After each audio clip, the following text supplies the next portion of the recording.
অসমৰ জনপ্ৰিয় অভিনেত্ৰী আইমী বৰুৱা আৰু তেওঁৰ স্বামী পিজুছ হাজৰিকাৰ আহিছে এটি নতুন খবৰ। অসমীয়া বুলিলেই হলত টিকেটৰ পইচা খৰচ কৰি এখন ল' কোৱালিটিৰ অসমীয়া চিনেমা আৱেগত নাচায় মন্ত্ৰী পিজুছ হাজৰিকাই। বলিউডৰ ছুপাৰষ্টাৰ শ্বাহৰুখ খান আৰু অক্ষয় কুমাৰৰ ছবিৰ সৈতে পত্নী আইমী বৰুৱাৰ ছবি তুলনা কৰি এক অনুষ্ঠানত ভাষণ প্ৰদানৰ সময়ত আৱেগতে এখন অসমীয়া বেয়া চিনেমা তেওঁ নাচাওঁ বুলি মন্তব্য কৰে পিজুছ হাজৰিকাই। ভাষণৰ সময়ত মন্ত্ৰীজনে কয়, মই টিকট কাটি হলত শ্বাহৰুখ খান অক্ষয় কুমাৰৰ চিনেমা চোৱাৰ পিছত একেটা হলতে একেখিনি টকা খৰচ কৰি অসমীয়া বুলিলেই আইমী বৰুৱাৰ এখন চিনেমা চাবলৈ মই কিয় যাম।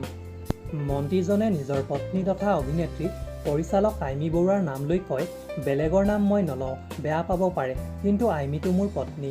অসমীয়া আৱেগৰ বাবে এখন বেয়া অসমীয়া ছবি হলত বহি চোৱাতকৈ বিষয়বস্তুৰ ওপৰত গুৰুত্ব দিবলৈ আহ্বান জনায় মন্ত্ৰী পিজুছ হাজৰিকাই। এইটোৱে আছিল আইমী বৰুৱা আৰু তেওঁৰ স্বামী পিজুছ হাজৰিকাৰ নতুন খবৰ। ভিডিঅ'টো যদি চাই ভাল পালে তেনেহ'লে প্লিজ ভিডিঅ'টো লাইক এটা কৰি দিব, লগতে মোৰ চেনেলটো ছাবস্ক্ৰাইব কৰি ল'ব।